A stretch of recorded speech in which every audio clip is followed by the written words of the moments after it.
आपने शायद यह वाक्य सुना होगा, कोई बच्चा पीछे न छूटे। तो मैं आपको बता दूं, यह सिर्फ एक राजनीतिक नारा नहीं है। यह विचार तो बहुत पहले भगवान ने ही दिया था। रोमियो अध्याय 12 के अनुसार जब भगवान ने अपने बच्चों को आत्मिक वरदान बांटे, तब उनका कोई भी बच्चा पीछे नहीं छूटा। अब पूरे नए नियम में कुल 19 तथाकथित वरदानों का उल्लेख है। मुझे नहीं लगता कि यह सूची पूरी तरह से संपूर्ण है। संभवतः यह सूची बिल्कुल भी व्यापक नहीं है, लेकिन जैसे जैसे चर्च का विकास हुआ, यह देखना दिलचस्प है कि वरदानों की सूची छोटी होती गई। असल में आत्मिक वरदानों का अंतिम उल्लेख 1 पतरस 4:10 से लेकर 11 तक है, और वहां केवल 2 वरदान दिए गए हैं, सेवा करने का वरदान और बोलने का वरदान। अब यह ऐसी बात है जिसे हमें ध्यान में रखना चाहिए। अब हमने पहले ही रोमियो 12:6 में पौलुस के कथन को देखा है, जहां हमें बताया गया है कि सभी विश्वासियों को उनके लिए दी गई अनुग्रह के अनुसार अलग अलग वरदान मिले हैं। हर मसीही जिसने परमेश्वर की अनुग्रह से कोई वरदान, एक आत्मिक वरदान प्राप्त किया है। यहां पौलुस ने वरदानों के लिए जिस शब्द का उपयोग किया है, वह यूनानी शब्द करिश्मा या करिश्माटा है, जिसमें करिश्मा एक वचन रूप है। इसी शब्द को रूपांतरित करके हमें हमारे शब्द करिश्मा और करिश्माई मिले हैं। इसका उपयोग करिश्माई आंदोलन के लिए शीर्षक के रूप में किया जाता है, उन लोगों के लिए जो भाषाओं में बोलते हैं। लेकिन पौलुस के अनुसार हर मसीही को एक करिश्मा दिया गया है। अब यह आपको अजीब लग सकता है, लेकिन हर मसीही एक करिश्माई है, और वह भी इस शब्द के सच्चे बाइबल अर्थ में। असल में आप अपने रूपांतरण के समय कह सकते हैं करिश्माई बन गए, क्योंकि उसी समय पवित्र आत्मा ने आपको मसीह की देह में बपतिस्मा दिया। 1 कुरिन्थियों 12:13 हमें यही बताता है।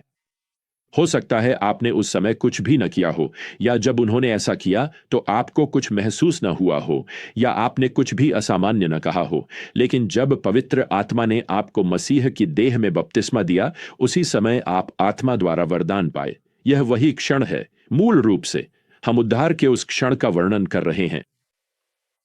तो यह सब कहने का तात्पर्य है कि करिश्माई समुदाय ने इस शब्द का अर्थ बिगाड़ दिया है और इसे केवल उन्हीं चमत्कारी चिन्हों वाले वरदानों के लिए इस्तेमाल किया है, उन अस्थायी वरदानों के लिए जो प्रारंभिक प्रेरितों को परमेश्वर के संदेशवाहक के रूप में प्रमाणित करते थे। लेकिन मैं आपको बताना चाहता हूं कि हर आत्मिक वरदान करिश्माई है, क्योंकि हर मसीही को एक विशेष करिश्मा, एक विशेष वरदान दिया गया है, ताकि वह मसीह की देह की सेवा कर सके। और वैसे वह सेवा हर रविवार को बहुत चमत्कारी या आकर्षक भी नहीं हो सकती है। यह हो सकता है कि सप्ताह के बीच में किसी कक्षा का फर्श साफ करना हो ताकि रविवार के लिए तैयारी हो सके। यह हो सकता है कि आप अपनी सेवा के रूप में किसी विकलांग बच्चे को पार्क ले जाएं। यह हो सकता है कि आप चर्च की वैन का ऑनेल बदलें। यह भी हो सकता है कि मसीह की देह में किसी बीमार व्यक्ति के लिए खाना बनाएं। यह हो सकता है कि आप प्रोत्साहन का पत्र लिखें या युवाओं को बाइबल का पाठ पढ़ाएं। अब समय आ गया है कि हम इस शब्द करिश्मा का सही तरीके से उपयोग करना शुरू करें। हर मसीही करिश्माई है। अब पौलुस यहां क्या करते हैं कि वे इन करिश्माओं, इन उपहारों की एक छोटी सूची देते हैं, और यहां 6ठी आयत में पहला उपहार है भविष्यवाणी का उपहार। अब ध्यान रखें कि जब पौलुस ने यह लिखा था, तब भविष्यवाणी परमेश्वर से प्रकाशन प्राप्त करने और उसे संप्रेषित करने का माध्यम थी, क्योंकि उस समय तक शास्त्र पूरे नहीं हुए थे। परमेश्वर भविष्यवाणी के माध्यम से प्रकाशन देना जारी रखते थे। बाद में पौलुस प्रथम कुरिन्थियों 13:18 में सिखाने जा रहे हैं, भविष्यवाणियां समाप्त हो जाएंगी। हम आंशिक रूप से भविष्यवाणी करते हैं, लेकिन जब पूर्णता, या आप इसे इस तरह भी अनुवाद कर सकते हैं, जब पूर्णता आती है तो आंशिक अर्थात भविष्यवाणी के माध्यम से मिलने वाला प्रकाशन समाप्त हो जाएगा। अब यह पूर्णता क्या है, यह संपूर्णता क्या है जिसका वह यहां उल्लेख कर रहे हैं? खैर, यही शब्द याकूब 1 से 25 में शास्त्रों का वर्णन करने के लिए उपयोग किया गया है। याकूब बाइबल को स्वतंत्रता की पूर्ण व्यवस्था कहते हैं, स्वतंत्रता की संपूर्ण व्यवस्था। यह बाइबल का एक वर्णन है। परमेश्वर से नई प्रकाशना और भविष्यवाणी का वह वरदान तब अनावश्यक हो जाएगा जब बाइबल पूरी हो जाएगी। और सच कहूं प्रियजनों, आज हम धन्य हैं कि हमारे पास परमेश्वर का पूर्ण वचन है। तो आज की सबसे बड़ी आवश्यकता यह नहीं है कि किसी तथाकथित प्रचारक या भविष्यवक्ता से कोई नई प्रकाशना सुनी जाए, बल्कि यह है कि प्रचारक और शिक्षक परमेश्वर की पूरी और पूर्ण हो चुकी प्रकाशना की व्याख्या करें। इसलिए पौलुस पास्टर तीमुथियुस को आदेश दे रहे हैं कि वह वचन का प्रचार करे, न कि कोई नया वचन लेकर आए। प्रियजनों, हम किसी नई प्रकाशना की प्रतीक्षा नहीं कर रहे हैं, जैसा कि बाइबल के भविष्यवक्ताओं ने किया था। हमें परमेश्वर के उस वचन की घोषणा करनी है जो दिया जा चुका है। प्रकाशित वाक्य की पुस्तक अल्प विराम के साथ समाप्त नहीं होती, यह पूर्ण विराम के साथ समाप्त होती है। और आज कोई भी धर्म, कोई भी तथाकथित भविष्यवक्ता जो आपको यह कहता है कि उसके पास कोई और सुसमाचार है, कोई नई प्रकाशना है, परमेश्वर की ओर से कोई और नियम है, तो आपको अपने जूते कसकर वहां से भाग जाना चाहिए। वे आपके लिए खतरा है। देखिए, हम परमेश्वर के बोलने की प्रतीक्षा नहीं कर रहे हैं। हमें तो वही सिखाने के लिए कहा गया है जो परमेश्वर पहले ही कह चुके हैं। अब यहां पद 7 में पौलुस हमें अगले वरदानों के बारे में बताता है। वह लिखते हैं, यह सेवा है हमारी सेवा में जो सिखाता है अपनी शिक्षा में।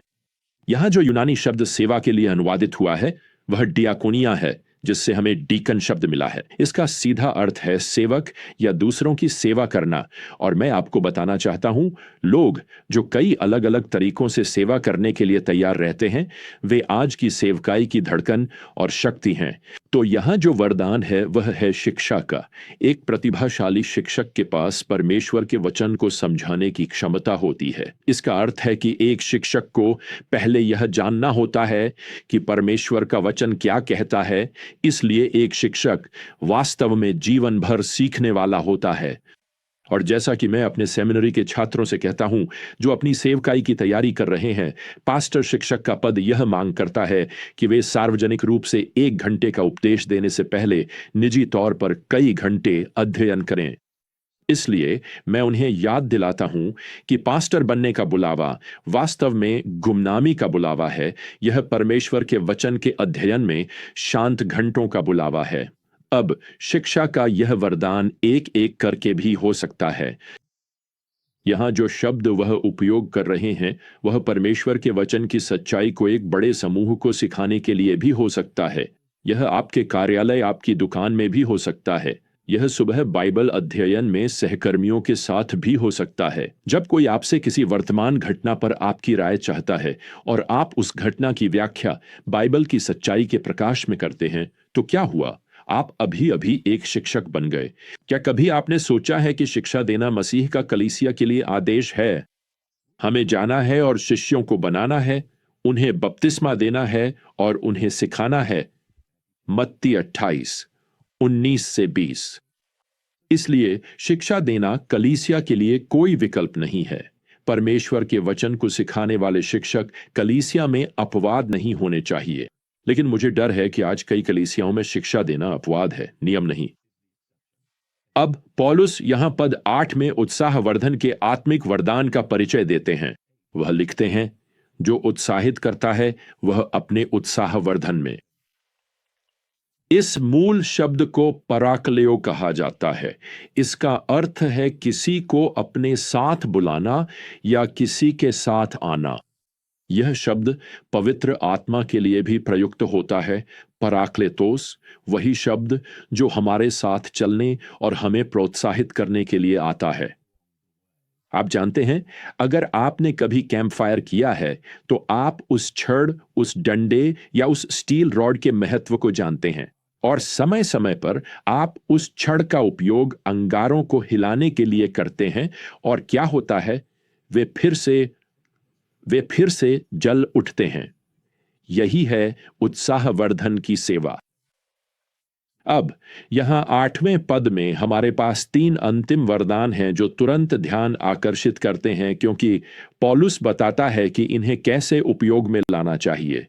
वह यहां लिखते हैं, जो देने वाला है वह उदारता से दे।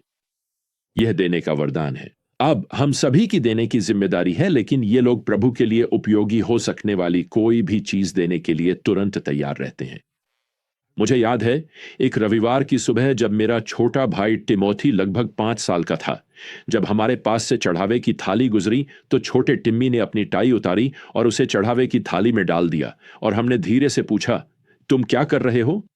उसने भी धीरे से जवाब दिया, पादरी साहब ने कहा है कि हमें अपनी दशमांश और भेंट देनी चाहिए। खैर, टिमोथी सच में बड़ा होकर एक उत्साही दाता, प्रभु का योगदान करता बन गया। यही उसका दिल का वरदान था। अब यहां 8वीं आयत में हमारे पास नेतृत्व का वरदान है। पौलुस इसे इस तरह लिखते हैं, जो नेतृत्व करता है उसे उत्साह के साथ करना चाहिए। तो जिन लोगों के पास यह वरदान होता है, उन्हें चर्च में नेतृत्व की भूमिका निभाने के लिए मनाया नहीं जाता। वे तैयार रहते हैं, वे सेवा करने और नेतृत्व करने के लिए उत्साहित रहते हैं। यहां जो शब्द नेतृत्व के लिए अनुवादित हुआ है, उसे प्रबंधित करना या प्रबंध करता है भी कहा जा सकता है। यह शब्द 1 तीमुथियुस 3 में भी आता है, जहां यह प्राचीनों और सेवकों के लिए आवश्यक योग्यताओं में से एक है, जिन्हें अपने घरों और स्थानीय कलीसिया का भली भांति प्रबंधन या नेतृत्व करना चाहिए। अंत में पौलुस यहां दया के आत्मिक वरदान का उल्लेख करते हैं। लिखते हैं, जो दया के कार्य करता है वह प्रसन्नता के साथ करे। एक बाइबल विद्वान ने दया को सरलता से सहानुभूति का वरदान बताया है, एक ऐसा वरदान जो पीड़ित व्यक्ति के हृदय को खोल देता है। क्या यह रोचक नहीं है कि पौलुस दया के कार्य करने वाले को इसे प्रसन्नता के साथ करने के लिए प्रेरित करते हैं? आप सोच सकते हैं कि वह ऐसा करेगा, लेकिन मुझे लगता है कि वह यह इसलिए कहते हैं क्योंकि दया दिखाने पर हमेशा आपको धन्यवाद पत्र नहीं मिलेगा। आप अपनी प्रसन्न चित्त भावना खोने के लिए प्रलोभित हो सकते हैं। याद रखें, आप सबसे बढ़कर मसीह की सेवा कर रहे हैं, और इन सभी वरदानों के साथ याद रखें कि अंततः आप अपने प्रभु की सेवा कर रहे हैं।